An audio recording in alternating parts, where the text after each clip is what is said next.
While working as a cleaner at a luxury hotel, the woman froze when she saw the Millionaire's ring. It was the same ring her mother used to wear before she died 7 years ago. The alarm clock's shrill cry pierced through the thin walls of the cramped Brooklyn apartment at 4:30 a.m., but Claire Dawson was already awake. She'd been staring at the water stain on the ceiling for the past 20 minutes, her mind racing through the day's impossible math. Rent due in 3 days, Lily's school supplies still unpaid, and exactly $14.37 in her checking account. "Mommy," Lily's sleepy voice drifted from the pullout couch they shared.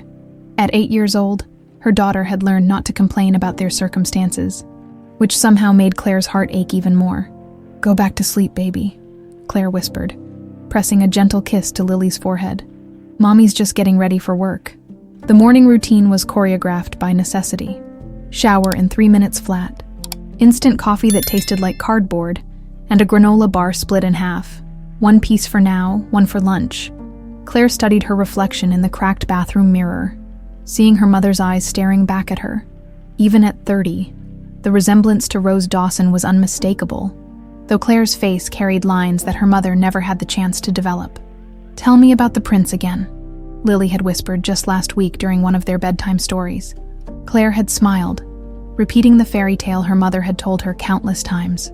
"Once upon a time, there was a beautiful woman who loved a prince, but the prince had to go away on a very important journey. Your Grandma Rose always said he'd come back someday, when the time was right. Do you think he'll really come back?" "Mommy, fairy tales are just stories, sweetheart. But your grandma believed in them until the very end." Now, as Claire pulled on her Imperial Hotel uniform, the crisp white shirt and black slacks that transformed her into just another invisible worker in Manhattan's most luxurious establishment, she touched the small locket around her neck. Inside was the only photograph she had of her mother, taken when Rose was barely 22. In the picture, Rose glowed with happiness, her hand resting on her stomach in a gesture Claire had never understood as a child, but it was the ring on her mother's finger that had always captivated her. An emerald surrounded by small diamonds, with something engraved on the band that was too small to make out in the faded photo. The subway ride into Manhattan was a daily meditation on impossibility. Claire watched the city transform from her working-class neighborhood to the gleaming towers of Midtown, each stop marking another step away from her reality and into a world where people spent more on lunch than she made in a week. The Imperial Hotel rose like a golden monument to excess on Fifth Avenue, 37 floors of marble, crystal, and dreams that seemed as distant as the moon. Claire had been cleaning these rooms for 3 years, and the irony wasn't lost on her. She spent her days making beds that cost more per night than her monthly rent, polishing fixtures worth more than her yearly salary. Morning Claire, Maria Santos, the head of housekeeping, greeted her with the kind of smile that made the early mornings bearable. "We've got the presidential suite today," Big Shot checking in for the hotel convention. Claire nodded, grabbing her cart of supplies. The presidential suite was both a blessing and a curse. It paid overtime, but it also meant dealing with the kind of guest who viewed housekeeping staff as furniture. As she rode the service elevator to the 36th floor, Claire's thoughts drifted to her mother's final days. Rose had died when Claire was 23, just 5 years after Lily was born. Cancer, the doctors had said, but Claire knew the real killer had been poverty. By the time they'd scraped together enough money for a doctor's visit, it was already too late. "He was going to come back for us," Rose had whispered during those last terrible weeks, her voice barely audible in the charity hospital bed. "My prince. He had the most beautiful hands, and he loved me so much. But his family, they had other plans." Claire had held her mother's hand, feeling the indentation where that mysterious ring had once rested. Rose had sold it years earlier to pay for Lily's delivery, but she'd kept the photograph like a talisman. "The initials on the ring," Rose had continued, her breathing labored, "are H. Richard. My Richard. If you ever see those initials again, Claire, you'll know he was real." Now, standing outside the presidential suite with her master key, Claire shook off the memory. Fairy tales and dying wishes wouldn't pay the bills or secure Lily's future. She knocked twice, protocol, then let herself in. The suite was magnificent even by Imperial Hotel standards. Floor-to-ceiling windows overlooked Central Park, and the morning sun streamed through silk curtains onto Italian marble floors. Claire had cleaned this room dozens of times, but the luxury still took her breath away. She was dusting the mahogany desk when she heard the bathroom door open. A man emerged, phone pressed to his ear, speaking in the clipped tones of someone accustomed to being obeyed. "I don't care what it costs, Henderson. I want those quarterly reports on my desk by noon." He was tall, probably in his early 50s, with silver threading through his dark hair and the kind of bearing that screamed old money. His suit probably cost more than Claire's car. Claire kept her eyes down, continuing her work as invisibly as possible. Rich guests rarely acknowledged the help, which was fine by her. She'd learned long ago that being noticed usually meant being blamed for something. But then she saw it. The man was fidgeting with something in his left hand, rolling it between his fingers in an absent gesture.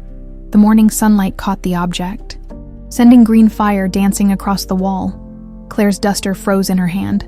Her heart stopped, then started again at double speed. It was a ring, an emerald ring surrounded by diamonds, and even from across the room, she could see the worn gold band that spoke of decades of wear.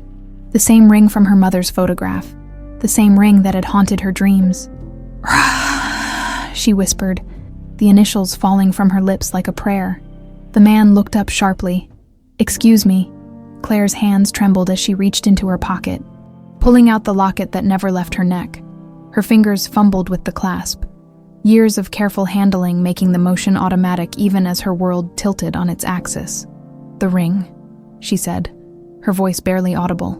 "Those initials. RH." The photograph seemed to glow in the morning light as she held it up. The man's phone slipped from his fingers, clattering onto the marble floor. His face went ashen as he stared at the image of a young woman with Claire's eyes and a radiant smile, wearing the exact ring he now held. That's impossible," he breathed. "Where did you get this?" Claire's voice came out in a rush, 27 years of questions tumbling free. Her name was Rose Dawson. This was my mother, and she told me stories about a prince who had to go away. She said he had the most beautiful hands and that he loved her, but his family had other plans. She died 7 years ago, and her last word was, Richard. The ring slipped from the man's fingers, landing with a soft chime on the marble. He gripped the back of a chair, his knuckles white with strain. "Rose," he whispered.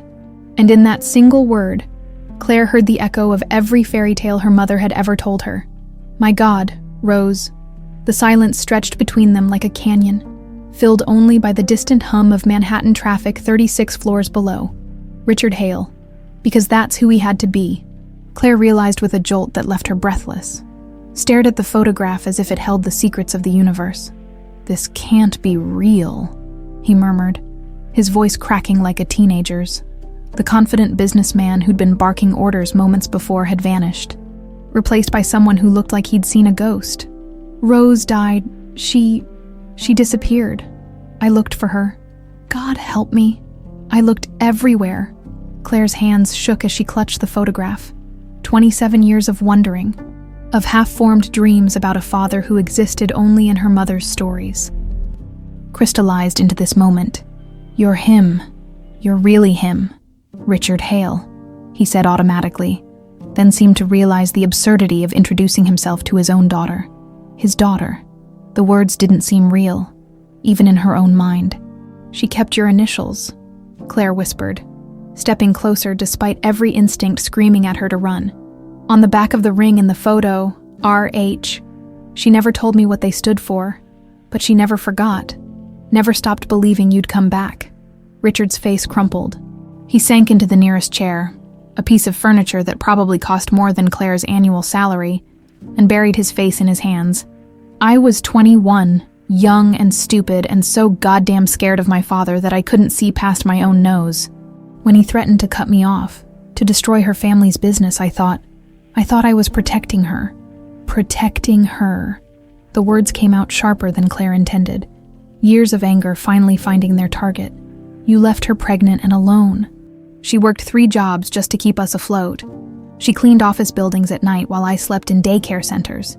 She sold that ring, your ring, to pay for my baby sister's delivery." "Baby sister." Richard's head snapped up. hope and terror warring in his expression. "Lily, my daughter, your granddaughter." Claire's voice softened despite herself. "She's 8. She asks about her grandfather sometimes. And I never knew what to tell her because I never knew who you were." The emerald ring lay forgotten on the marble floor between them. Catching the morning light like a promise finally kept, Richard stared at it as if it might explode. 31 years, he said quietly. "It's been 31 years since I last saw your mother. I've worn that ring every day since then, trying to remember what her smile looked like, trying to convince myself that I'd made the right choice." "Did you?" Claire demanded. "Did you make the right choice?" Richard laughed, but there was no humor in it, only the bitter sound of a man confronting his greatest failure. "Look around you, Claire. Look at this room, this hotel, this life I built on the foundation of abandoning the woman I loved. Does this look like the right choice to you?" Claire wanted to stay angry. Anger was easier than the complicated mess of emotions threatening to overwhelm her. But something in his voice, the raw regret, the self-loathing, reminded her of her mother's final days, when Rose had whispered Richard's name with love instead of bitterness. "She forgave you," Claire said quietly, "even at the end when the cancer was eating her alive and we couldn't afford the treatments that might have saved her. She never said a harsh word about you. She said you were young, and that families like yours have different rules. Families like mine." Richard's jaw tightened. "My father spent his entire life making sure I understood that love was a luxury the wealthy couldn't afford. That marriage was about mergers, not emotions. That a Hale could never lower himself to marry a—" He stopped abruptly, his face flushing. "A what?" Claire stepped closer, her mother's fierce spirit rising in her chest. "A poor girl. Someone beneath your social status. Is that what you were going to say?" "Yes," Richard admitted, the word falling between them like a stone. "That's exactly what he said. And God forgive me. I listened. I was 21 years old, and I chose my inheritance over the woman who was carrying my child." The raw honesty in his confession diffused Claire's anger more effectively than any excuse could have. She studied his face, searching for some echo of the fairy tale prince her mother had described. Instead, she saw a man haunted by decades of regret, wearing expensive clothes that couldn't hide the weight of his choices. "Tell me about her," Richard said suddenly. "Tell me about Rose. What was she like? Was she happy?" Claire's throat tightened. How could she explain her mother's quiet strength, her ability to find joy in the smallest moments despite their circumstances?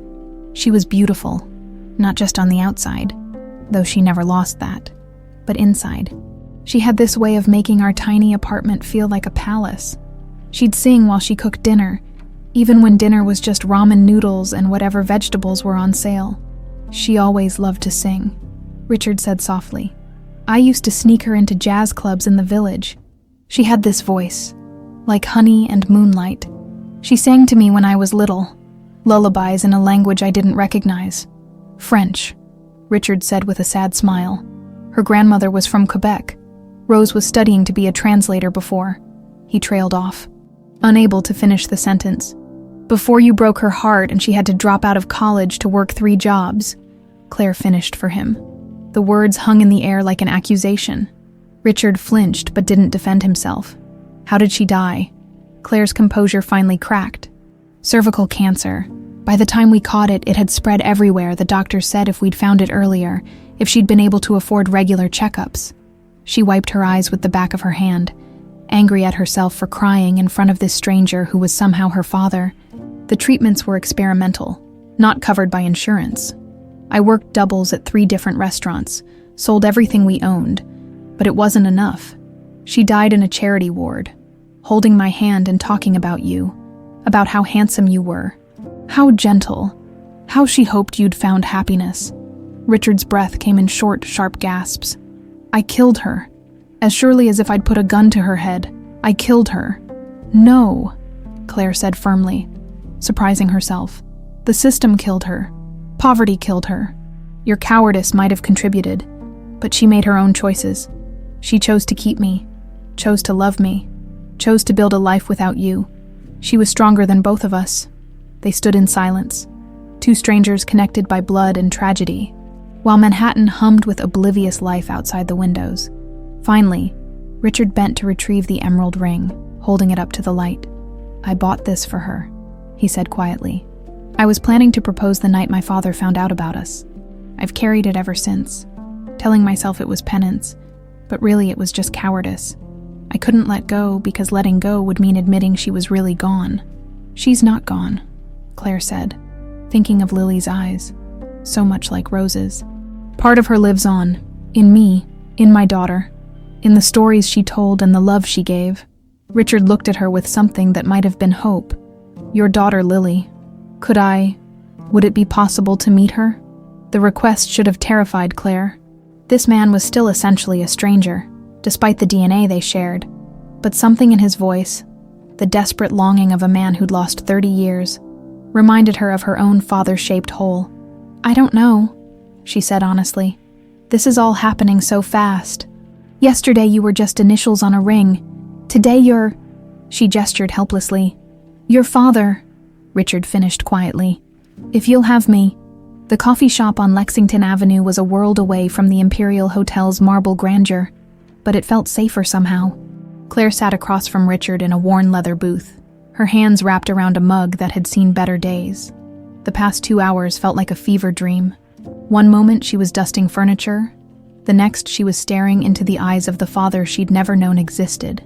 "I need you to understand something," Richard said, his voice low and urgent. "When I left your mother, it wasn't because I didn't love her.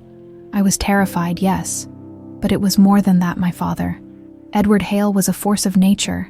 He'd built the family empire from nothing, and he wasn't about to let his only son throw it away on what he called romantic nonsense." Claire studied his face, searching for deception but finding only pain. What exactly did he threaten? Complete disinheritance was just the beginning. He said he'd destroy Rose's family.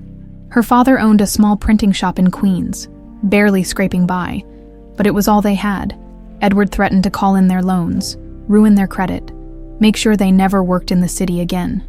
Richard's jaw tightened. He had the power to do it, and we both knew it. "So you chose money over love." "I chose what I thought was protecting her," Richard corrected, though the words sounded hollow even to him. "I was 21 years old, Claire. I thought I was being noble, sacrificing my happiness for her safety. It never occurred to me that she might be pregnant," Claire finished. "Mom found out 3 days after you left. She went to your family's office building, tried to tell you, but security threw her out. Your father had given specific orders that she wasn't to be allowed anywhere near the premises." Richard's face went ashen. "She tried to tell me. Every day for 2 weeks, she called your office, went to your apartment, even tried to approach you at that charity gala your family hosted. But you'd already left for Europe, hadn't you? Your grand tour to forget about the unfortunate incident." The accusation hit its mark. Richard flinched as if she'd slapped him. "How do you know about—" "Mom kept newspaper clippings, society pages, business journals, anything with your name. She told me it was so she could show me what my father was accomplishing, but I think she was hoping you'd come back, that somehow you'd realize what you'd lost." Richard buried his face in his hands. "I spent 6 months in London, drinking myself stupid and telling everyone who'd listen that I was getting over a youthful infatuation. By the time I came back, she'd vanished. I hired investigators, but it was like she'd disappeared into thin air. She moved to Brooklyn under her maiden name, took whatever work she could find, cleaning offices, waiting tables, babysitting. She was showing by then, and unmarried pregnant women weren't exactly welcomed with open arms in 1993. The bell above the coffee shop door chimed, and Claire looked up to see a woman approaching their table, tall, elegant, with the kind of understated wealth that whispered rather than shouted. She moved with the confidence of someone accustomed to being the most important person in any room. "Richard," the woman's voice carried a slight edge of concern. "I've been looking everywhere for you. You missed the opening session of the convention." Richard straightened, his businessman facade sliding back into place like armor. "Cassandra, I didn't expect to see your sister when you disappear for 3 hours without explanation." Cassandra Hale's gaze shifted to Claire, taking in her Imperial Hotel uniform with the kind of dismissive glance that spoke volumes. "I'm sorry, are you one of Richard's assistants?" Claire felt heat rise in her cheeks, but before she could respond, Richard spoke. "Cassandra, this is Claire Dawson." "Claire, my sister Cassandra." "Dawson," Cassandra repeated, her eyebrows rising slightly. "That name sounds familiar." Claire watched Richard struggle with how much to reveal. After a moment, he said simply, "Claire is Rose's daughter." The effect was instantaneous. Cassandra's composed expression cracked, revealing something cold and calculating underneath. "Rose, as in Rose Dawson, Richard. Surely you're not." "She's my daughter, Cassandra." The silence that followed could have been cut with a knife. Cassandra sank into the booth beside Richard, her gaze never leaving Claire's face. "Well," she said finally, her voice carefully neutral, "this is unexpected." "That's one way to put it," Claire muttered. "How can you be certain?" Cassandra asked, directing the question to Richard while studying Claire like a specimen under a microscope. "I mean, it's been over 30 years. People make claims all the time, especially when substantial wealth is involved." "I have the photograph," Claire said quietly, "and the story matches everything Mom told me." "Stories can be fabricated," Cassandra replied smoothly. "Photographs can be doctored. If you're truly Richard's daughter, surely you won't object to a paternity test." "Cassandra," Richard warned. "No, it's fine," Claire interrupted, her mother's steel backbone asserting itself. "I have nothing to hide, but I'm curious. Why are you so concerned about proving I'm not his daughter? Worried about the family inheritance?" Cassandra's smile was razor sharp. "I'm concerned about protecting my brother from opportunists. The Hale name attracts all sorts of ambitious people." The insult was delivered with surgical precision, but Claire had grown up in Brooklyn. She dealt with mean girls who wore diamonds instead of brass knuckles. "You're right to be worried," she said, matching Cassandra's smile with one of her own. "After all, I am my mother's daughter, and apparently, she was quite the catch. Enough to make your brother risk everything, at least." Richard cleared his throat. "Perhaps we should continue this conversation somewhere more private. I'd like to hire an investigator to find out everything we can about what happened to Rose after I left." "An investigator?" Cassandra's voice rose slightly. "Richard, is that really necessary? I mean, if this young woman is truly family..." "She is family," Richard said firmly. "And I need to know what Rose went through, what they both went through because of my cowardice." Claire felt an unexpected warmth at his words. She'd spent her entire life wondering about her father, imagining him as everything from a fairy tale prince to a heartless villain. The reality, a man capable of both devastating selfishness and genuine remorse, was more complex than any story her mother had told. "I know someone," Richard continued, pulling out his phone. "Marcus Webb. He's discreet, thorough, and he owes me a favor. If there are records to be found, he'll find them." As Richard made the call, Cassandra leaned closer to Claire. "You seem like a smart girl," she said, her voice low and conversational. "Smart enough to understand that family dynamics can be complicated. Richard's been through a great deal. The last thing he needs is additional emotional turmoil." "Are you threatening me?" Claire asked, keeping her voice equally quiet. "I'm offering advice. Richard is a generous man, perhaps too generous for his own good. I'd hate to see that generosity taken advantage of. And I'd hate to see a daughter kept from her father because someone's worried about their trust fund," Claire replied sweetly. Cassandra's mask slipped for just a moment, revealing something cold and dangerous underneath. Then Richard returned, sliding his phone back into his pocket. "Marcus will start immediately," he said. "He's going to trace Rose's movements from 1993 onward. Compile a complete record of her life. It might take a few days, but..." "A few days," Claire interrupted. "I'm not sure I can handle much more revelation in 1 week." Richard's expression softened. "I know this is overwhelming for both of us, but Claire, I need you to understand. I've spent 31 years wondering what happened to your mother. Now I have a chance to know, to understand what my choices cost her, what they cost you." "And what about what I want?" Claire asked. "What about my daughter?" "She's 8 years old, Richard. Her world is school and cartoons and believing that her mom can fix anything. How do I explain that her grandfather, who she's never heard of, is suddenly in our lives?" "Slowly," Richard said. "Carefully. However you think is best." Cassandra stood abruptly. "Well," This has been illuminating, but Richard, you do have obligations. The convention can wait, Richard finished. Cancel my appointments for the rest of the day. As they left the coffee shop, Claire caught her reflection in the window. She looked the same, tired, worried, wearing a uniform that marked her as invisible to most of the world. But something fundamental had shifted, for the first time in her life. She wasn't alone in carrying her family's history. The question was whether that would turn out to be a blessing or a curse. 3 days later, Claire sat in Richard's penthouse office overlooking Central Park, feeling like an imposter. In a world that didn't belong to her, the DNA test results lay on the mahogany desk between them. 99,97% probability of paternity. But somehow the scientific confirmation felt less real than that moment in the hotel suite when she'd first seen the emerald ring. Marcus Webb, the private investigator, was a thin man with sharp eyes and the kind of patience that came from years of uncovering secrets people preferred to keep buried. His manila folder was thick with 31 years of carefully compiled documentation. "I'll be honest with you both," Marcus began, his voice gentle despite the gravity of what he was about to reveal. "This wasn't easy reading. Rose Dawson lived a hard life, but she lived it with remarkable dignity." Claire's hands trembled as she reached for the folder. Richard started to object. "Maybe I should look first." But she cut him off with a look. "She was my mother. I need to know." The first document was a hospital record from Brooklyn Methodist, dated September 15, 1993. Baby girl Dawson, born 6 pounds, 3 ounces, mother, Rosemarie Dawson, age 22, father, unknown. The clinical language couldn't capture the reality. A young woman giving birth alone, with no one to hold her hand or tell her everything would be okay. "She listed you as unknown on the birth certificate," Marcus explained. But the hospital social worker's notes mentioned that she kept asking for someone named Richard. They assumed it was the father who'd abandoned her.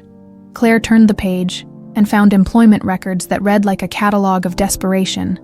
Rose had worked everywhere: laundromats, diners, cleaning services, department stores, never staying anywhere long enough to build seniority or benefits, always moving when childcare arrangements fell through, or when bosses decided a single mother was too much trouble.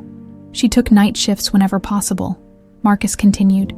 That way she could be with you during the day, but it meant she was averaging maybe 4 hours of sleep, sometimes less. Richard's face had gone gray. How did she manage it?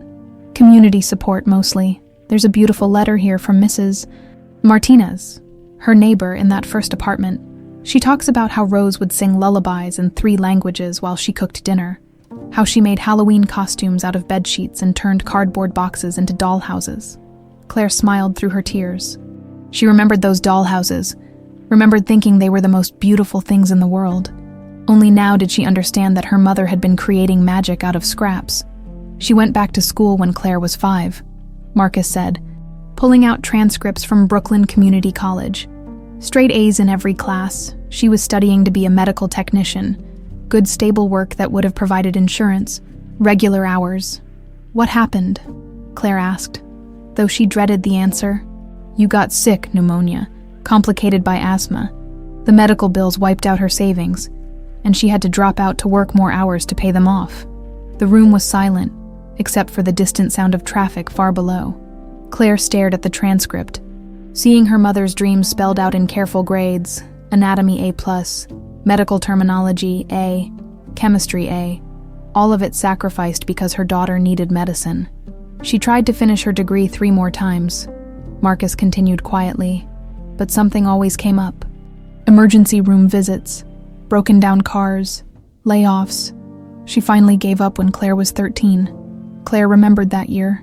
Her mother had become quieter, more fragile somehow, though she'd tried to hide it. Now Claire understood. It was the year Rose had finally accepted that her dreams would remain just that. The cancer diagnosis came when Claire was 22, Marcus said, his voice growing even gentler. By then, Rose was working 3 jobs to help pay for Claire's college tuition. She'd been ignoring symptoms for months because she couldn't afford to take time off for doctor visits. "She paid for my college," Claire whispered. "I thought she'd gotten a scholarship or something. She told me not to worry about the money. She remortgaged the apartment, took out loans against her life insurance.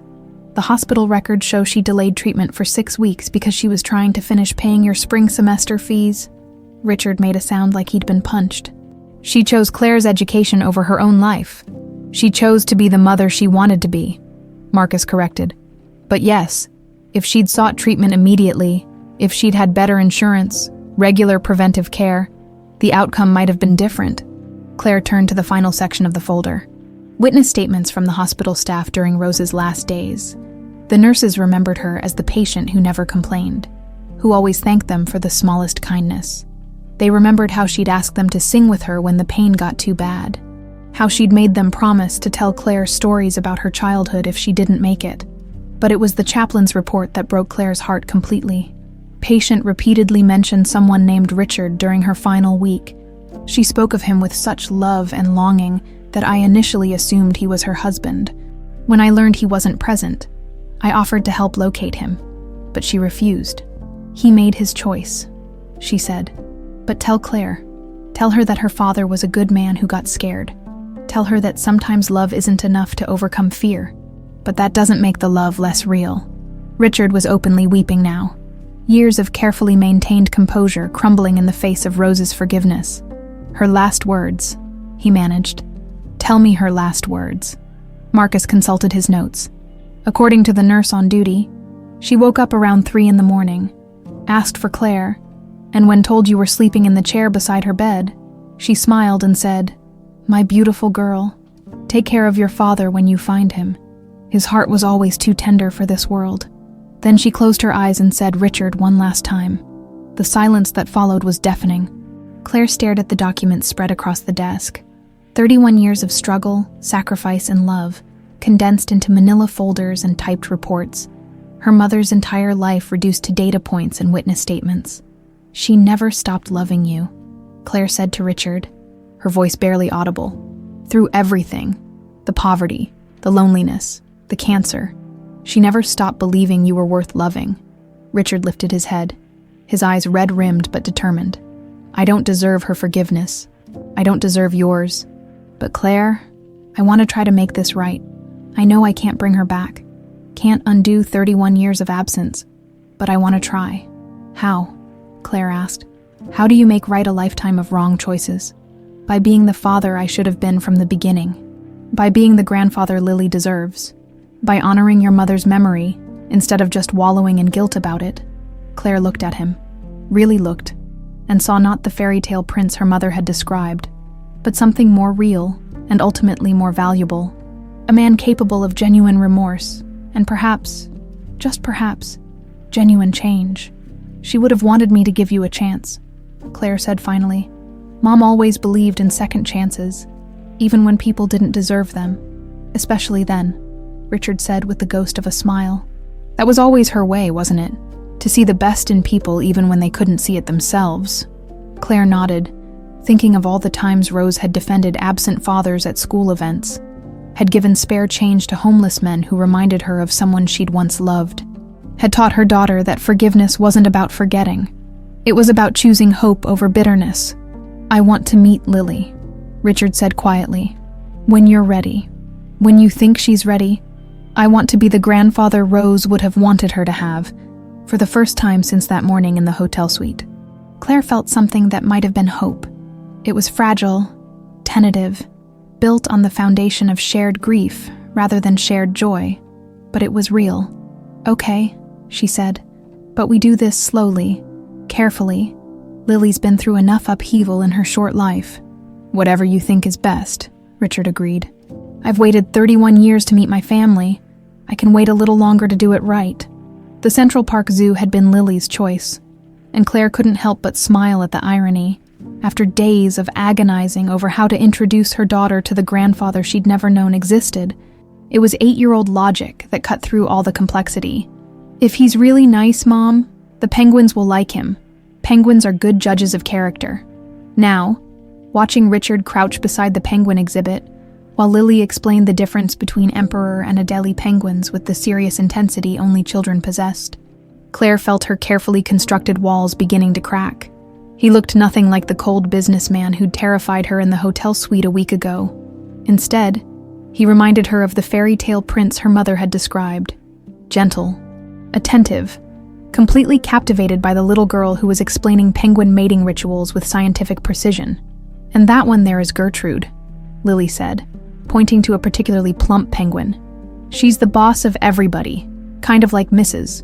Henderson at school, except Mrs. Henderson doesn't have flippers." Richard laughed, really laughed, and Claire saw her daughter's face light up at the sound. Lily had always been drawn to adults who took her seriously, who listened to her elaborate theories about everything from dinosaurs to why ice cream should be considered a vegetable. "Gertrude sounds formidable," Richard said solemnly. "I'll make sure to stay on her good side." "Smart thinking," Lily nodded approvingly. She once bit a keeper who tried to clean her nest without asking permission first. Claire had spent the past week preparing for this moment, rehearsing explanations and bracing for difficult questions. She'd told Lily that they were meeting a friend of Grandma Rose's, someone who had known her mother before Claire was born.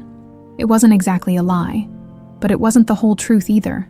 That conversation would come later, when Claire figured out how to explain that fairy tales sometimes came true in the most complicated ways possible. "Can we see the sea lions next?" Lily asked, already tugging on Richard's sleeve. "They're having feeding time in 10 minutes, and if we get there early, sometimes they let kids help throw the fish." "Lead the way, Captain," Richard said, offering his arm with exaggerated formality. Lily giggled and linked her elbow through his, chattering about sea lion intelligence as they walked. Claire followed a few steps behind, marveling at how natural they looked together. Lily had inherited Rose's gift for drawing people out, for making even the most reserved adults feel like they'd been friends forever. Watching her work her magic on Richard was like seeing her mother come back to life. The sea lion show was everything Lily had promised, and more. When the trainer asked for volunteers, Lily's hand shot up so fast Claire worried she might dislocate her shoulder somehow.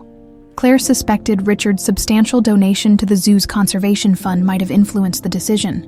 Lily found herself standing beside the pool, wearing an oversized keeper's vest and holding a bucket of fish. "Remember?" the trainer said. "Sea lions are very smart, but they're also very proud. You have to earn their respect."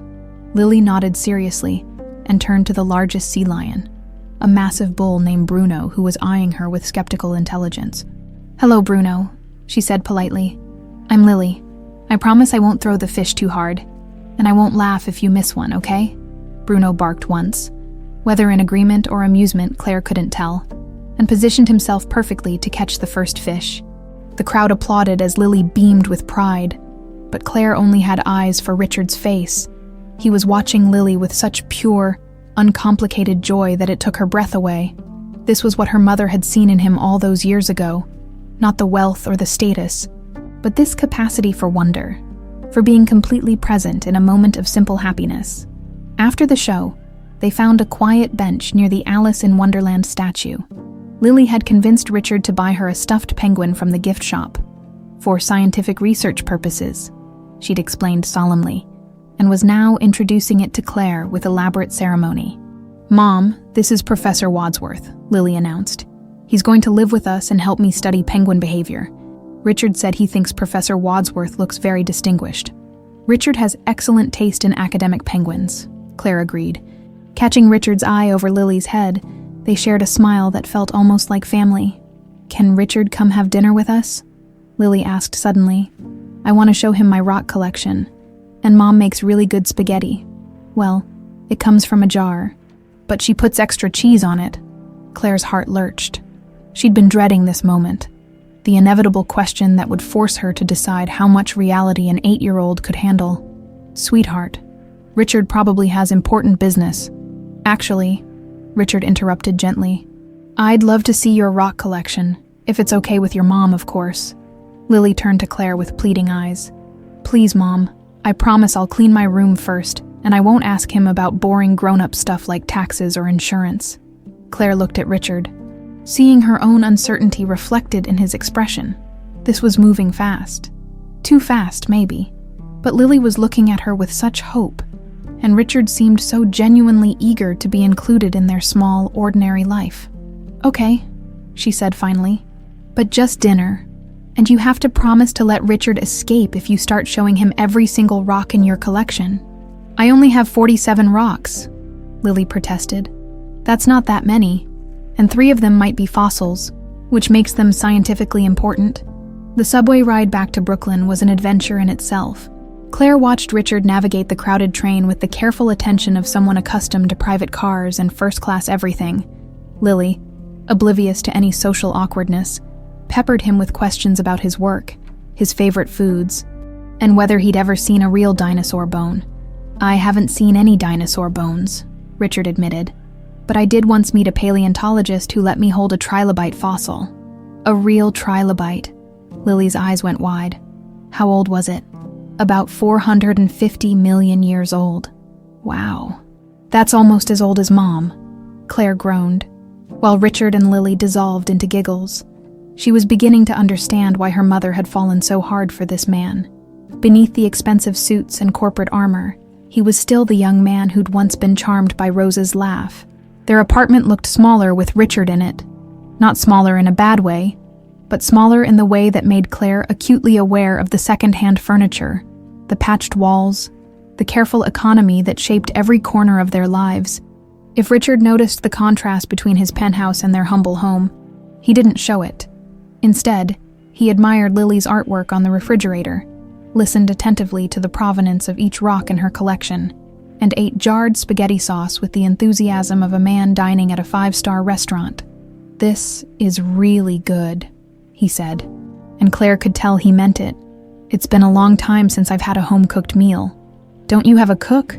Lily asked, twirling spaghetti around her fork with varying degrees of success. "I do, but it's not the same. Cooking for someone is different than having someone cook for you." Claire felt a stab of unexpected sympathy.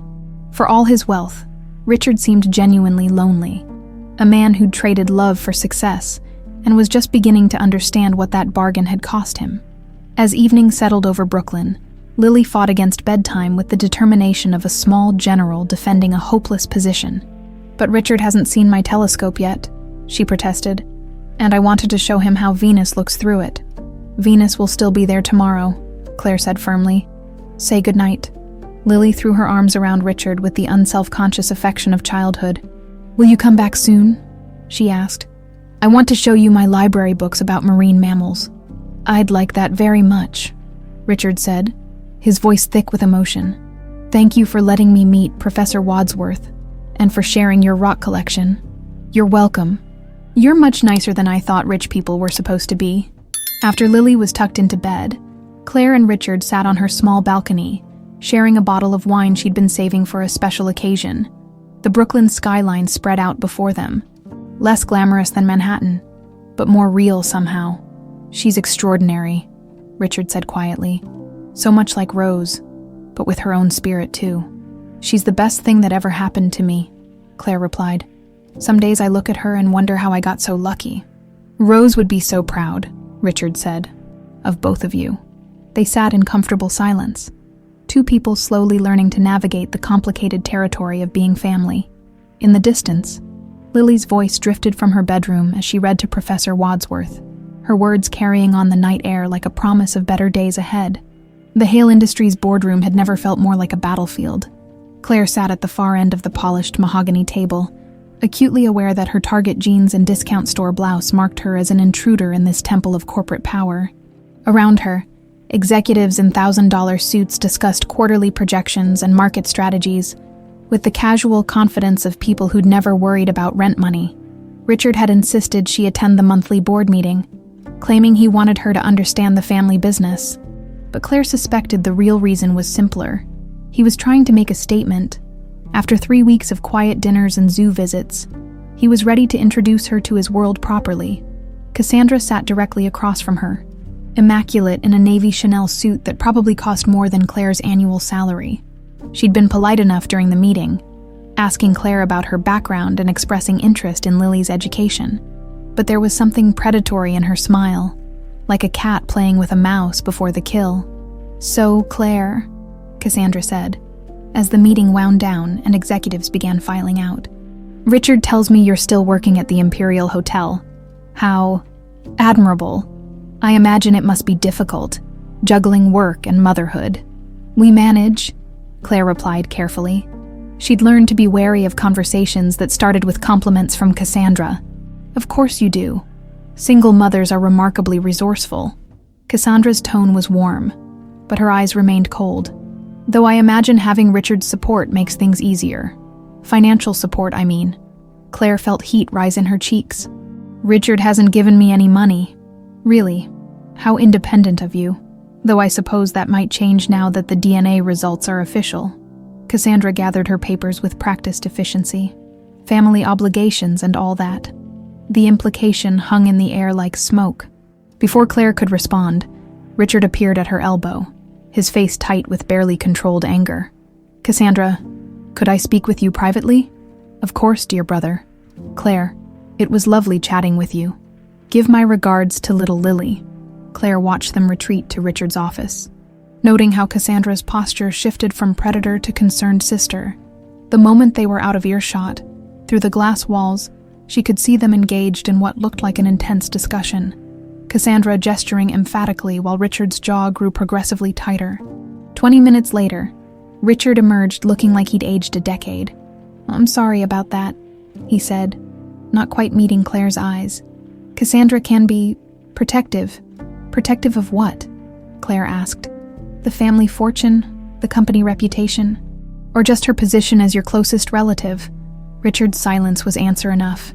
They rode the elevator down in uncomfortable quiet, the easy camaraderie they'd been building over the past weeks, suddenly feeling fragile as spun glass.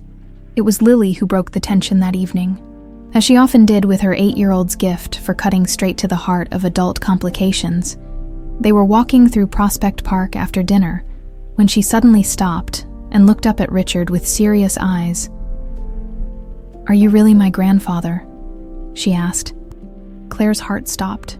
They'd been so careful, introducing Richard as Mommy's friend and someone who knew Grandma Rose. But Lily was smart, too smart sometimes. And Claire should have known she'd start connecting dots. Richard crouched down to Lily's eye level, his expression grave. "What makes you ask that, sweetheart? You have the same nose as Mom," Lily said matter-of-factly. "And you get the same wrinkle between your eyebrows when you're thinking hard. Plus you smell like the cologne in that magazine ad that Mom always looks at when she thinks I'm not watching." Claire blushed furiously. She'd forgotten about that stupid habit, pausing at the Ralph Lauren ads in magazines because the model reminded her of the fairy tale prince from her mother's stories. "And," Lily continued, building to her conclusion with scientific precision, "you look at Mom the way grown-ups look at each other when they're family, but don't know how to act like it yet. Out of the mouths of babes." Claire and Richard exchanged glances over Lily's head, both realizing they'd been fooling no one except themselves. "You're very observant," Richard said carefully. "Yes, Lily, I'm your grandfather, your mom's father." "I thought so." Lily nodded with satisfaction. "Are you going to live with us now?" "No, sweetheart. I have my own home, but I'd like to spend time with you and your mom, if that's okay with you." "It's okay with me," Lily said, then fixed him with a stern look that reminded Claire painfully of Rose. "But you have to promise not to make Mom cry. She pretends I don't notice, but she cries sometimes when she thinks about Grandma Rose." Richard's voice was rough when he answered, "I promise I'll try my best not to make your mom cry." "Good. Can we get ice cream now? All this family talk makes me hungry." The next few days passed in a pleasant haze of normalcy. Richard joined them for dinner twice more, helped Lily with a school project about marine ecosystems, and even attended her soccer game on Saturday morning. Claire found herself relaxing into the rhythm of having him around, appreciating his quiet presence and the way Lily bloomed under his attention. It was Maria Santos who shattered the illusion. "Claire, honey, you need to be careful," Maria said during their Monday morning break, her usually cheerful demeanor replaced by genuine concern. "There's been talk." "What kind of talk?" "About you and that rich man who's been asking for you. People are saying you're sleeping your way up the ladder trying to trap him into marriage." Maria's face twisted with distaste. "I know it's garbage, but Mrs. Patterson in Human Resources has been asking questions about your work schedule, your background, whether you've been stealing from guests." Claire's blood ran cold. "Stealing, Maria, I've never—" "I know, Misha. We all know. But someone's been spreading rumors, making trouble, and Mrs. Patterson, She listens to the wrong people sometimes. The implications hit Claire like a sledgehammer. Someone was trying to get her fired, to destroy the reputation she'd spent 3 years building, and she had a pretty good idea who that someone was. Her suspicions were confirmed the next morning when she arrived at work to find a letter from Human Resources requesting a meeting to discuss recent concerns about employee conduct. The language was carefully neutral, but Claire had seen enough corporate doublespeak to recognize a preemptive firing when she saw one. The meeting was a masterpiece of bureaucratic assassination. Mrs. Patterson, a thin woman with the personality of a tax audit, presented a carefully constructed case against Claire. Reports of inappropriate behavior with guests, questions about her sudden lifestyle changes, concerns that her personal situation was affecting her work performance. "Of course, we're not making any accusations," Mrs. Patterson said with the kind of smile that made Claire's skin crawl. "But the Imperial Hotel has a reputation to maintain. We simply can't have employees whose personal lives become a distraction." Claire sat through it all with growing rage, recognizing Cassandra's handiwork in every carefully crafted accusation. The woman had done her research, identifying exactly which buttons to push to make Claire's life implode. "I see," Claire said, when Mrs. Patterson finished her character assassination. "And who exactly made these complaints?" "I'm not at liberty to say, but they came from reliable sources. Sources who happen to know about my personal life." Mrs. Patterson's smile grew thinner. "As I said, we simply want to avoid any appearance of impropriety. Perhaps a mutual separation would be best for everyone involved." Claire stood up, her mother's steel backbone asserting itself. "If you want to fire me, Mrs. Patterson, you'll have to do it honestly. I've never stolen from a guest, never behaved inappropriately, and never let my personal life interfere with my work. So either present actual evidence of wrongdoing, or admit that you're firing me because someone with more money than ethics doesn't like me." Mrs. Patterson's mask slipped slightly. "Miss Dawson, I don't think you understand your position here." "Oh, I understand perfectly. Someone wants me gone, and you're happy to make it happen. But I won't make it easy for you by quitting." Claire walked out of the meeting with her head held high, but her hands were shaking by the time she reached the employee locker room. She'd just painted a target on her back in a war she wasn't equipped to fight. Cassandra had money, connections, and 30 years of experience destroying people who threatened her family's interests. All Claire had was her daughter's face to motivate her and her mother's voice, whispering that sometimes the only way to win was to refuse to surrender. The question was whether that would be enough to survive what was coming next.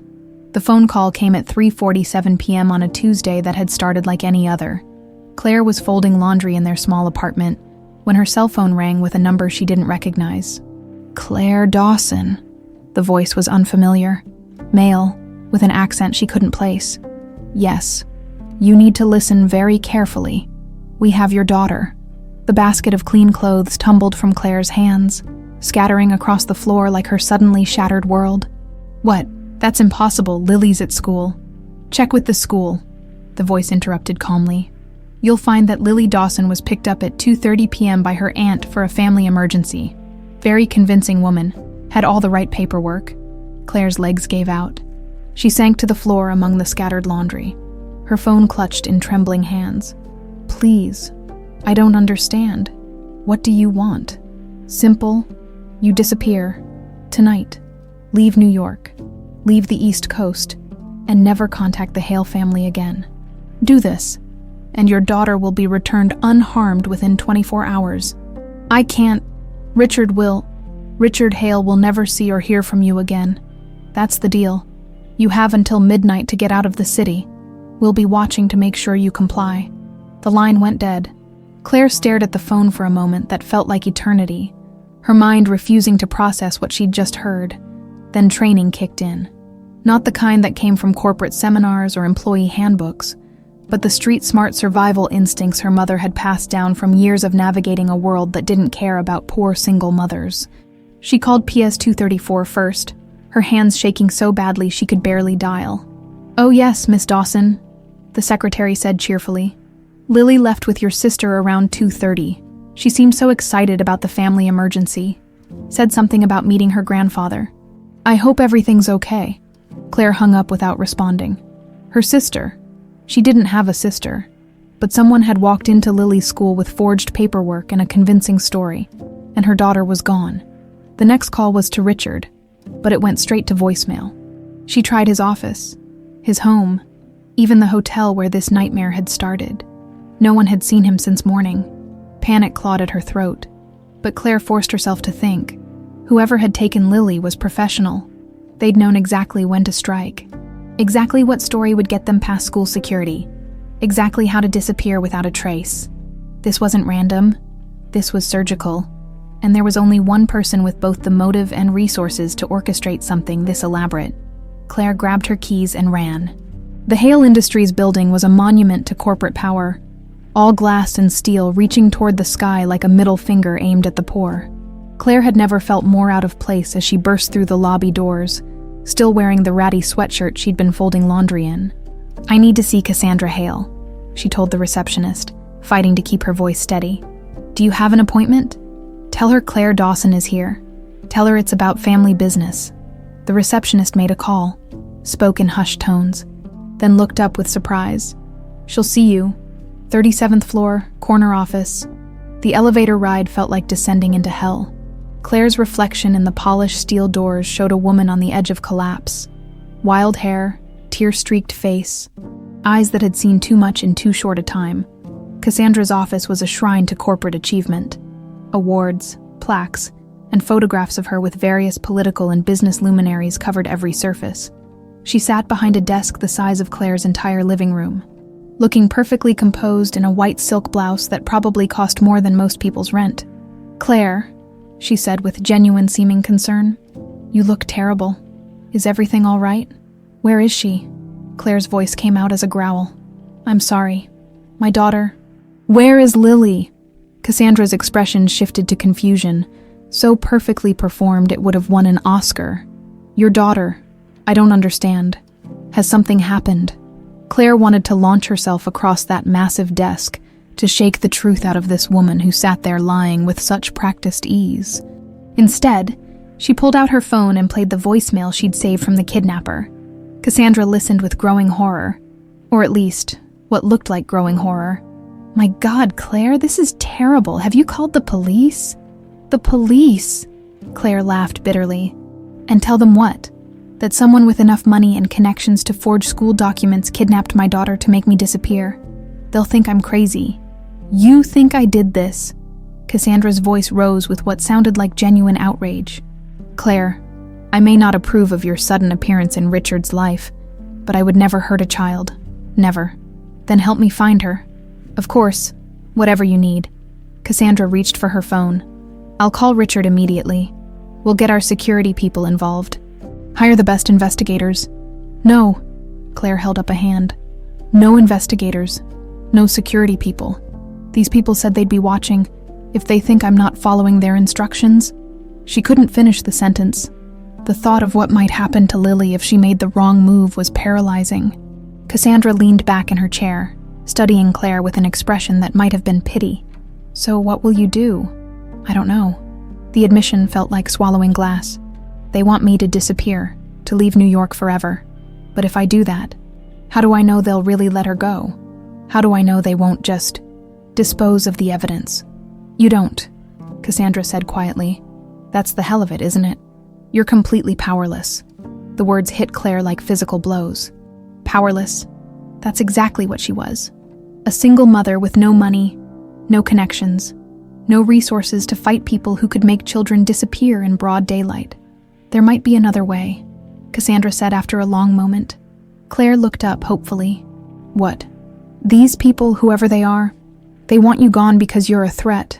But what if you weren't a threat anymore? What if you publicly renounced any claim to the Hale family, signed documents waiving any inheritance rights, made it clear you wanted nothing to do with Richard? You think that would work?" "It's possible. If their goal is protecting the family interests, giving them what they want might be enough to get Lily back safely." Claire stared at her, realizing what Cassandra was really offering, a way out that would destroy any chance of the family Richard wanted to build, but might save Lily's life. "I'd need papers drawn up," Claire said slowly. "Legal documents that would stand up in court. I can have them ready within the hour. And you think these people would accept that?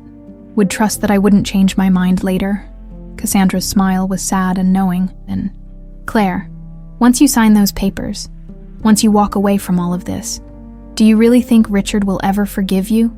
You'll have burned every bridge, destroyed any chance of reconciliation. Why would you ever come back? It was brilliant in its cruelty. Claire would get Lily back, but she'd lose everything else.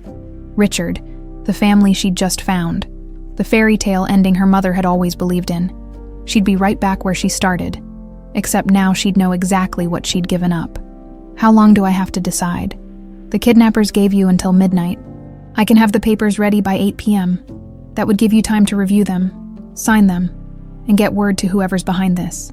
Claire closed her eyes, seeing Lily's face, hearing her laugh, remembering the way she'd looked at Richard with such trust and affection.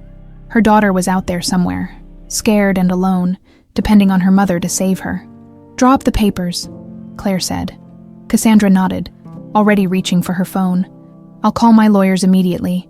And Claire, for what it's worth, I'm sorry it came to this." As Claire left the office, the key.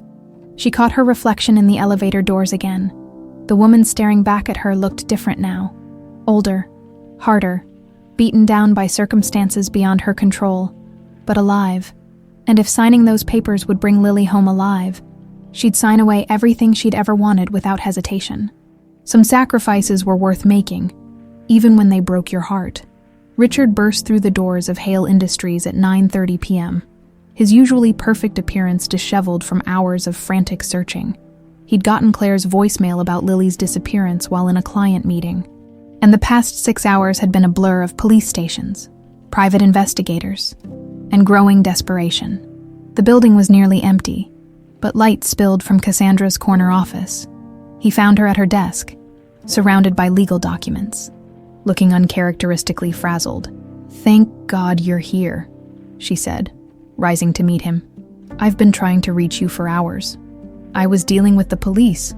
They're treating it as a custody dispute until we can prove otherwise." Richard's voice was raw with exhaustion and fear.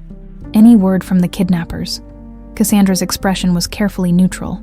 "Claire was here earlier. She's handling it her own way." "What does that mean?"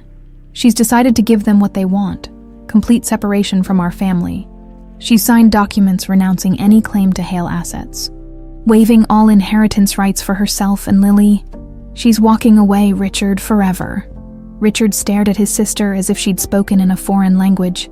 "She what, Cassandra? That's exactly what these people want. Don't you see? This whole thing is designed to drive her away from—" He stopped mid-sentence, pieces clicking into place with horrible clarity.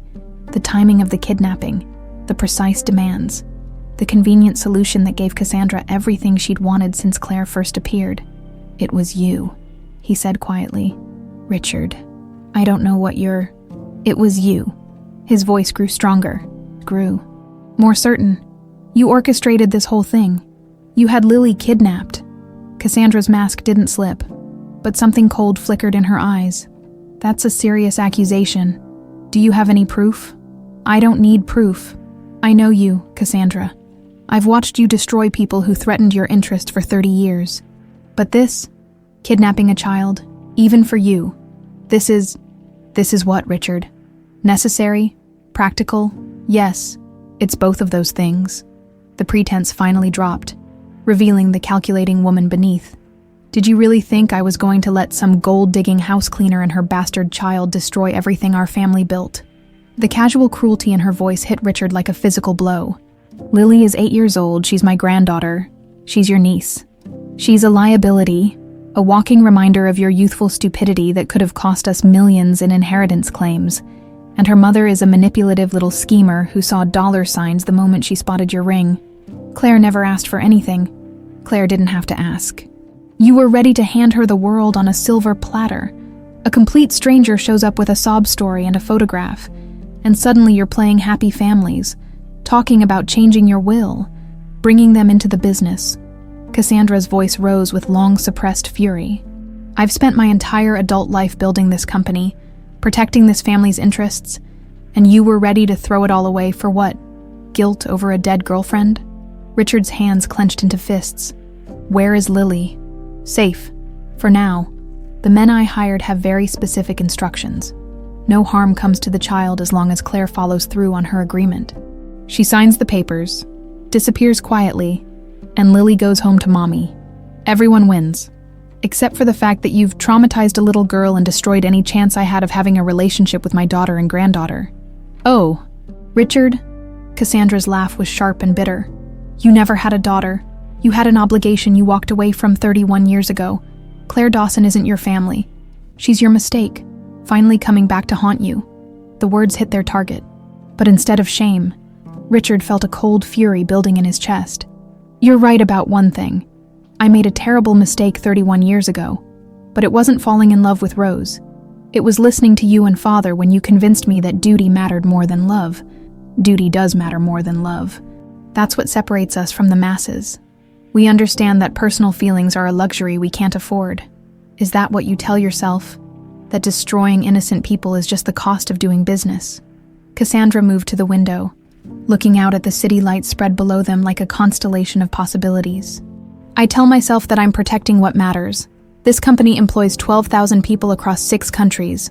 Our foundation funds education programs for underprivileged children, medical research, disaster relief. All of that is more important than your midlife crisis over a woman who's been dead for 7 years. And what about Lily? What about her life? Her future? Her right to know her grandfather? Lily will be fine. Children are resilient. She'll grow up believing this was just a scary adventure. And Claire will make sure she never learns the truth about who her grandfather really was. Richard stared at his sister, really looked at her, and saw a stranger. When had she become this cold, this calculating? When had protecting their wealth become more important than basic human decency? You're going to call off your people right now, he said quietly. You're going to have Lily return to Claire immediately, and then you're going to turn yourself into the police. Cassandra turned from the window, her expression almost pitying. I'm not going to do any of those things. This is bigger than your feelings, Richard. Bigger than one woman and her child. The board already has concerns about your judgment. Bringing Claire to the monthly meeting, talking about family obligations, making emotional decisions instead of practical ones. If this situation escalates, if there's a scandal involving kidnapping charges against a Hale family member, the board will have no choice but to remove you as CEO. Let them. And install who in your place? Me, the woman who just confessed to orchestrating a kidnapping? Even if I could prove it was necessary, the optics would be disastrous. The company would never survive the scandal. Richard saw the trap now. Elegant, thorough, and completely ruthless. Cassandra had maneuvered him into a position where any action he took would have devastating consequences. Report her to the police, and the resulting scandal would destroy Hale Industries. Try to expose her publicly, and she'd claim he was having a breakdown. Use his emotional instability to have him removed from power. You've thought of everything, haven't you? I always do. It's what keeps this family on top. Cassandra returned to her desk, gathering the legal documents Claire had signed. The papers are already filed. Claire Dawson has legally severed all ties to the Hale family. She's probably halfway out of the city by now, and by morning, Lily will be safely back in her mother's arms. It's over, Richard. No. Richard's voice was steel. It's not over.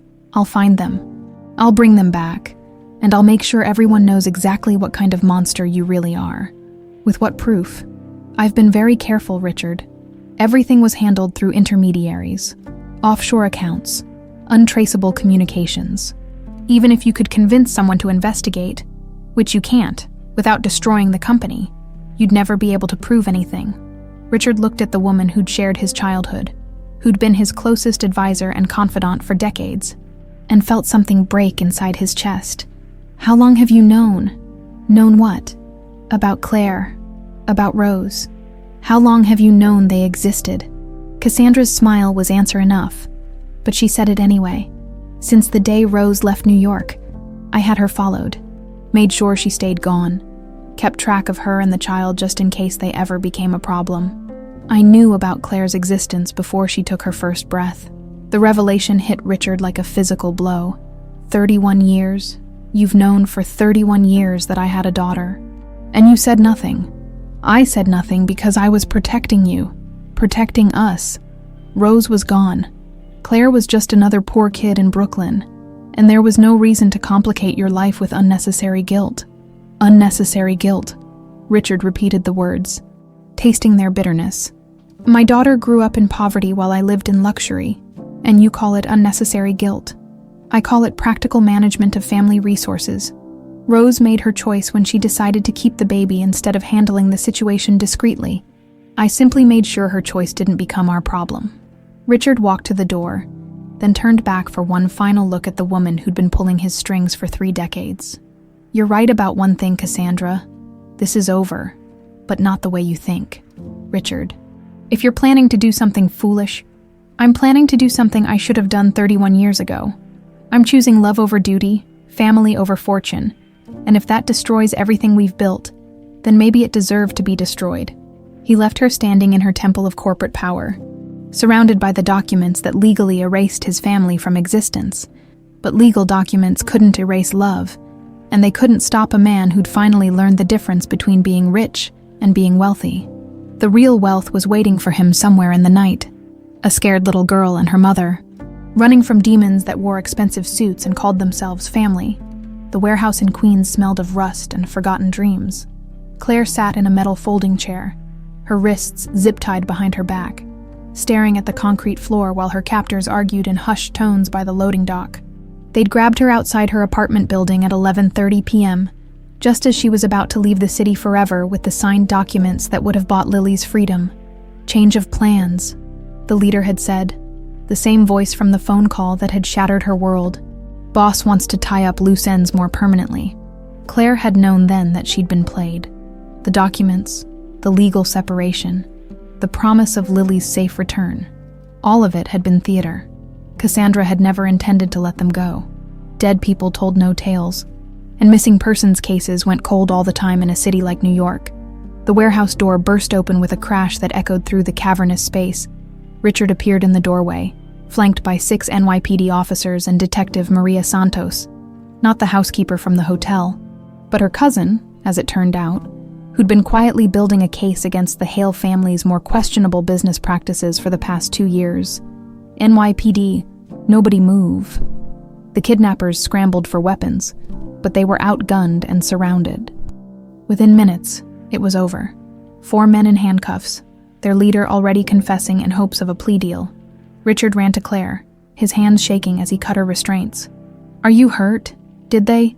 I'm fine, Claire gasped, rubbing circulation back into her wrists. But Lily? Where's Lily? Safe, Detective Santos said, approaching with a tablet showing security footage. We found her 20 minutes ago in a house in Yonkers. She's scared but unharmed. Child Services is bringing her to the station now. Claire's legs gave out with relief. Richard caught her, and for a moment she let herself lean into his strength, breathing in the familiar scent of his cologne that had become synonymous with safety. How did you find me? She asked. Marcus Webb. Turns out having a private investigator on retainer has its advantages. Richard's voice was tight with barely controlled fury. He's been tracking Cassandra's financial transactions since we discovered she knew about you all along. Tonight, she made the mistake of using a company account to pay her hired thugs. Detective Santos held up her tablet again, this time showing bank records. Wire transfer at 6:47 p.m. tonight. $50,000 from a Hale Industries subsidiary to an account linked to Tommy Kowalski, the gentleman over there who's currently explaining how your sister hired him to handle a family problem permanently. Claire stared at the evidence, finally understanding the full scope of Cassandra's betrayal. She never intended to honor the agreement. The documents I signed are worthless, Richard said. Signed under duress, obtained through felony kidnapping. No court in the country would uphold them. But she's your sister, your business partner. Won't this destroy everything? Richard finished. The company, the family reputation, probably my personal fortune too. And I don't care. Some things are more important than money. 2 hours later, they sat in the precinct waiting room while Lily gave her statement to a child psychologist. Through the one-way glass, Claire could see her daughter calmly explaining to the nice lady how the mean people had told her it was all a game, how they'd promised she'd see her mommy soon if she was a good girl. She's remarkable, Richard said quietly. So brave, just like her mother. Just like her great-grandmother, Claire corrected. Mom always said strength skips generations in our family. They were interrupted by Detective Santos, who emerged from an interrogation room looking grim. "Your sister's here," she told Richard, demanding to see you, claiming this is all a misunderstanding. Through the window of interview room 2, Claire could see Cassandra Hale in handcuffs. Her perfect composure finally cracked. She was arguing with her lawyer, gesturing emphatically, her voice rising despite the soundproof glass. "She wants to make a deal," Detective Santos continued. "Claims she has information about other criminal activities that could be valuable to the DA's office." "What kind of information?" Richard asked. "The kind that might implicate you and your father in various financial crimes over the past 30 years? Tax evasion, bribery, illegal campaign contributions, the usual playground of the super rich." Claire felt Richard stiffen beside her. "Some of those accusations might be true," he admitted quietly. "My father played fast and loose with regulations, and I wasn't always as careful as I should have been about where our political donations went." "She's trying to drag you down with her," Claire said, "making sure that even if she goes to prison, she takes you with her." "Maybe that's what I deserve," Richard replied. "Maybe we've all been complicit in a system that's rotten to its core." Detective Santos studied him with professional interest. "That sounds like a man considering making his own deal with the DA. What would that involve?"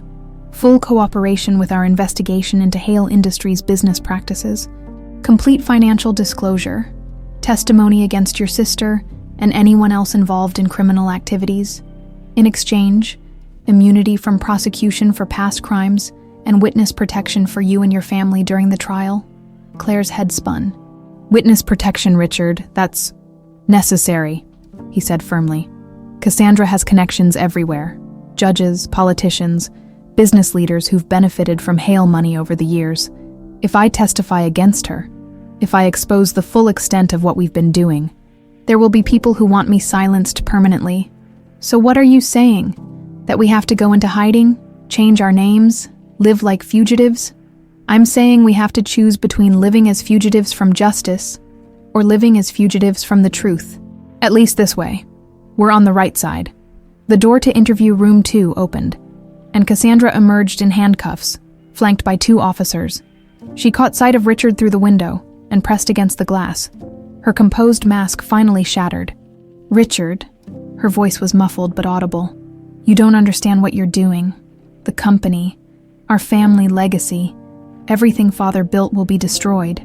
Richard stood up and walked to the window, meeting his sister's desperate gaze. "Father built our legacy on lies and exploitation. Maybe it's time for it to be destroyed. You're throwing away billions of dollars for what? A house cleaner and her bastard child." The insult hung in the air like poison. Richard's jaw tightened, but when he spoke, his voice was calm. "I'm throwing away dirty money for the chance to be the man Rose believed I could be. The grandfather Lily deserves.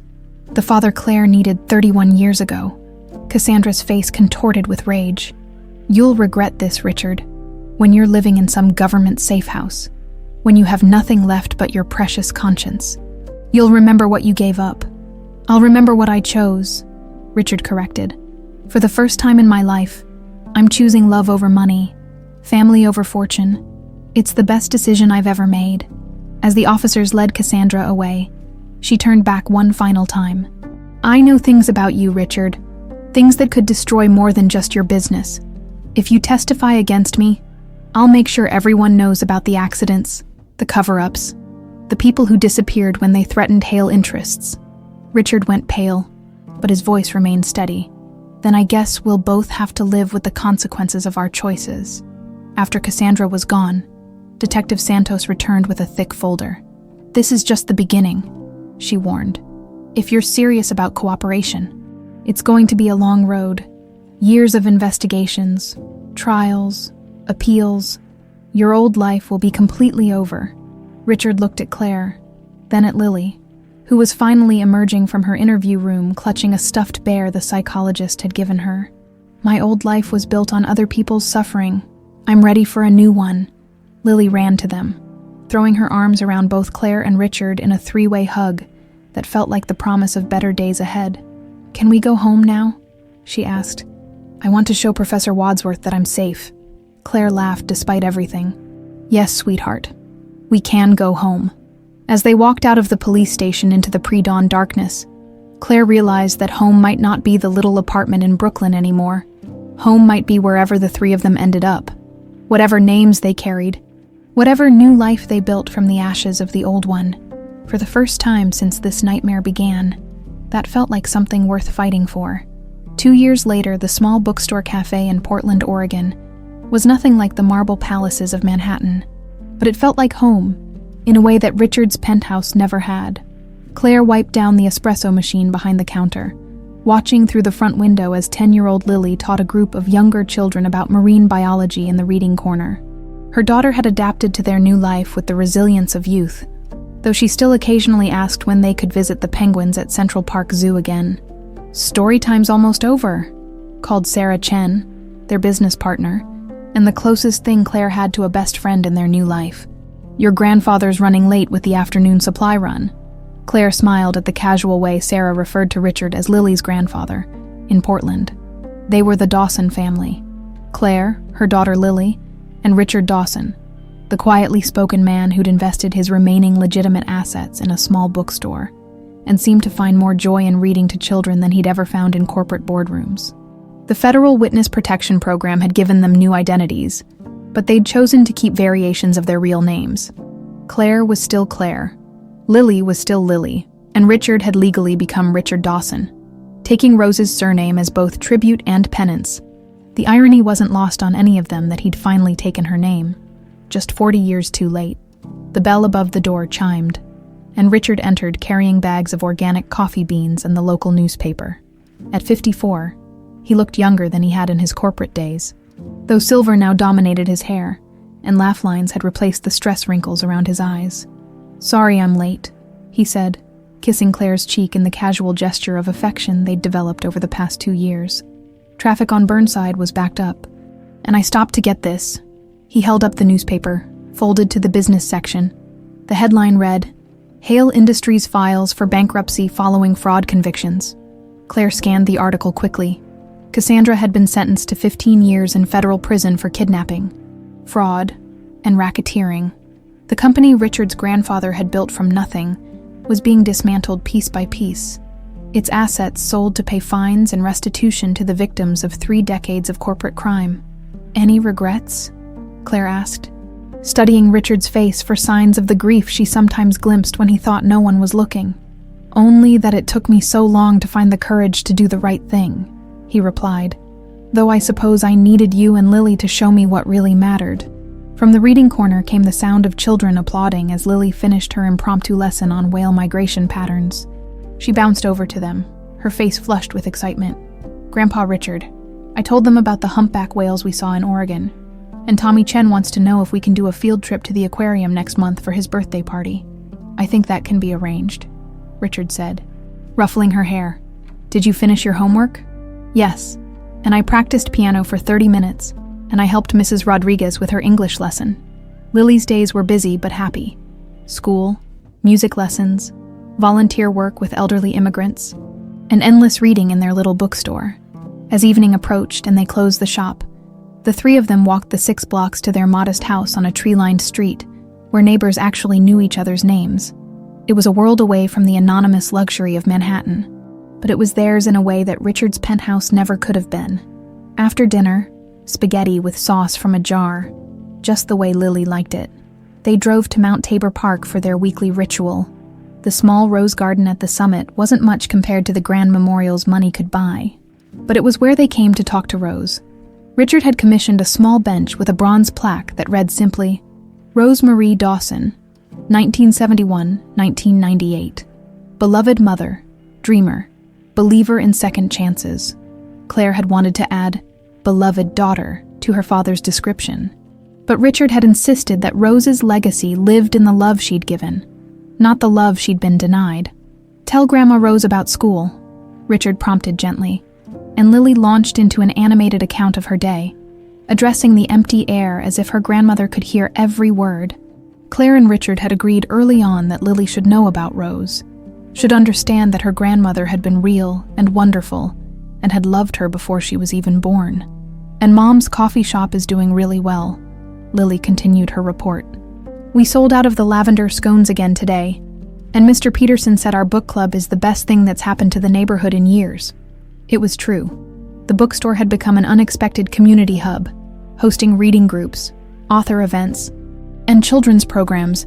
Claire had discovered a gift for creating spaces where people felt welcome, where stories mattered more than stock prices. As the sun set over Portland, painting the sky in shades of rose and gold, Richard pulled a small velvet box from his jacket pocket. Inside was the emerald ring, Rose's ring, the one that had started it all. I've been thinking, he said quietly. This ring has caused enough secrets, enough pain. Maybe it's time to pass it on properly. He knelt down in front of Lily, who watched with wide eyes as he lifted the ring from the box. This belonged to your grandmother Rose. She wore it when she was very young, when she believed in fairy tales and happy endings. I'd like you to have it, but not to wear yet. Maybe you could keep it safe until you're old enough to understand what it really means. What does it mean?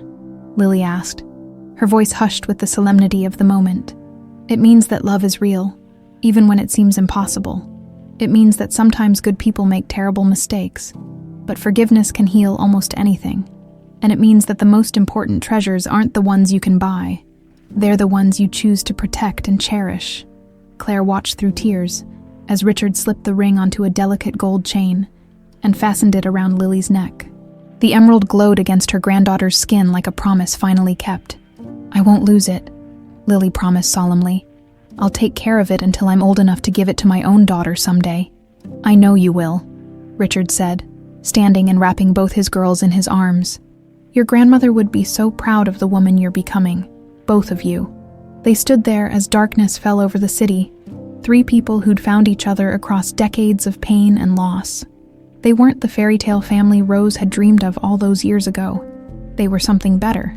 They were real, complicated, and built on the foundation of hard-won truth, rather than comfortable lies. Later that night, after Lily was asleep with the ring carefully placed in her jewelry box next to her other treasures, Claire and Richard sat on their small back porch sharing a bottle of wine and watching the stars appear over Oregon. Do you think she knows? Claire asked. Do you think she knows how it all turned out? Richard considered the question seriously, as he did all of Lily's philosophical inquiries and Claire's moments of doubt. I think Rose always knew that love finds a way, he said finally. Maybe not the way she expected, maybe not in the timing she hoped for, but eventually, love finds a way. Claire leaned against his shoulder, feeling the solid warmth of the man who'd become father, friend, and family all at once. Tomorrow would bring new challenges, the bookstore to run, Lily's school play to attend, the quiet life they'd built one day at a time. But tonight, they were exactly where they belonged. The emerald ring rested safely in a little girl's jewelry box, but its real legacy lived in the laughter echoing through their modest house. In the family meals shared around their kitchen table, in the bedtime stories that always ended with love conquering all. Some fairy tales took 40 years to unfold. Some princes needed to lose everything before they could find what truly mattered. And sometimes, the greatest treasures were the ones you almost lost, held close, and never took for granted again.